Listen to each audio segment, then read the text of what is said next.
Anwar, saya ada kawan tanya kat saya. Kau orang sekarang ramai berubah bidang ke ML. Oh ya, kenapa pula tu? Dia kata, kalau tak tahu ML, nanti susah dapat kerja. Betul ke? Ada benarnya tu. Tapi bukan susah dapat kerja, lebih banyak peluang sebenarnya. Macam mana? Fikirlah, setiap hari kita guna ML, Netflix, TikTok, Instagram, Google Maps, semua ada ML.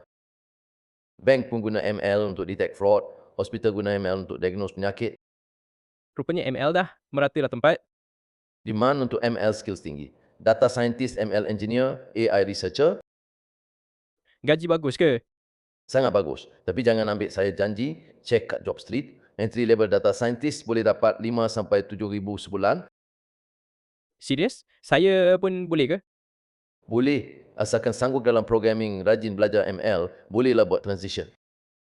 Bukan je tech, marketing guna ML untuk understand customer behavior. Apa kelebihan skill lain? ML training cara berfikir, tak tulis kod je. Tapi kena analisis data. Contoh, nak predict customer churn, kena analisis data, cari pattern, buat model. Jadi ML bukan je buat model, tapi solve problem using data. Tepat, that's the mindset. Problem first, data driven solution. Kalau 5 tahun lagi, ML tak relevan ke?